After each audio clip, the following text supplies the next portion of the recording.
Before Wall Street emerged, before Rome even dreamed of becoming an empire, before the concept of a global economy was even a thing, there was a civilization in a corner of the world that understood a crucial truth. Empires aren't ruled by the sword, they're ruled by money. The Achaemenid Persians didn't just understand this truth, they built an entire system from the ground up, and that system was so functional that even today modern states operate on the same fundamental principles. When we think of Persia, we imagine magnificent palaces, powerful armies, but the real power was somewhere else, in an incredibly organized financial system. Taxes, standard currency, regional administration, state treasury.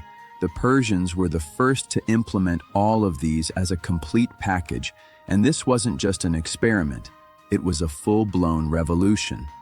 So what was the problem? The Persian Empire had spread across a massive geography, from Egypt to India, from Anatolia to Central Asia. Dozens of different cultures, languages, economic systems, and traditions coexisted, and they needed to be unified under a single order. Cyrus the Great started this journey, built a tremendous empire through conquests, but the system he established, while it worked on a local level, wasn't sustainable on a large scale because each region used its own taxes, its own money, its own measurement system. This chaos brought the empire to the brink of corruption and loss of control, and this is exactly where Darius I stepped onto the stage. Darius wasn't just a commander, he was also a brilliant organizer, and what he did was truly an administrative revolution. He divided the empire into standard administrative regions called satrapies, assigned clear and fixed tax obligations to each one. This was history's first large-scale bureaucratic tax system, and now every region knew exactly how much tax to pay. Uncertainty vanished, corruption became harder. But Darius didn't stop there because he knew very well that you can't do business with dozens of different currencies in a multicultural empire. So he introduced the gold daric and silver siglos, high purity, standard weight. These coins created trust, trade became easier, soldiers' salaries started being paid regularly, taxes were collected systematically, and most importantly, the daric wasn't just used within the empire. Even their enemies used it. It became one of history's first reserve currencies. Imagine a Greek merchant buying goods from Egypt, selling them in Babylon, and using the same currency everywhere. This was tremendous convenience, and the Persians understood back then how economic integration actually works. But producing money isn't enough. Money needs to move, and for this Darius built the Royal Road, approximately 2,700 kilometers long. Stretching from Sardis to Susa, this road was supported by postal stations. Information, taxes, and resources moved at an incredible speed. A message could reach from one end of the empire to the other, not in days, but within weeks, and it became clear that infrastructure directly meant power. Just as a highway, a port, a digital network is important today, the Royal Road was just as important back then because information flow meant control, trade flow meant wealth, and troop deployment meant security. The gold and silver accumulated in Persepolis wasn't just for show. This treasury was a strategic reserve against wars, rebellions, famines. The Persians knew very well that a strong treasury bought time.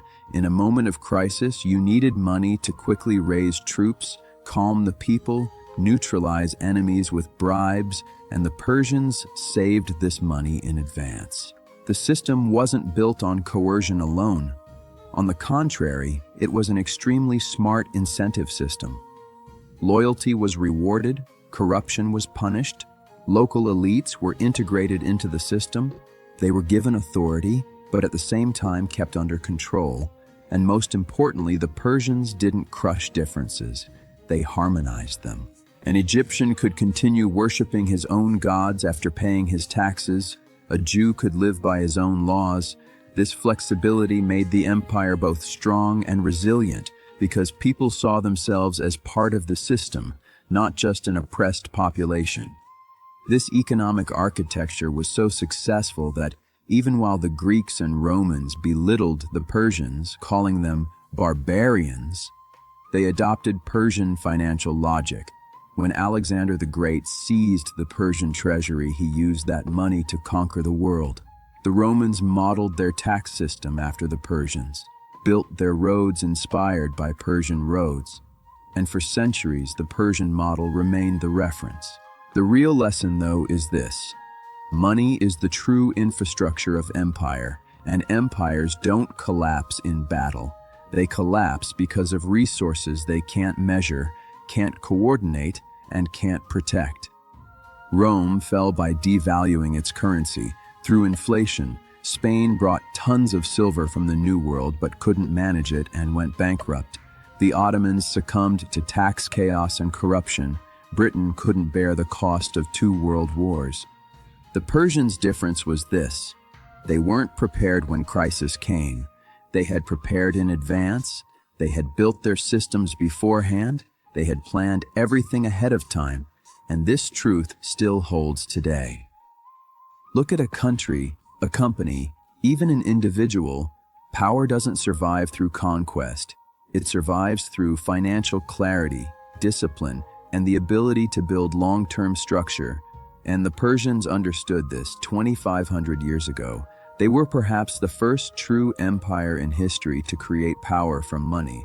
And even today, we still have so much to learn from them.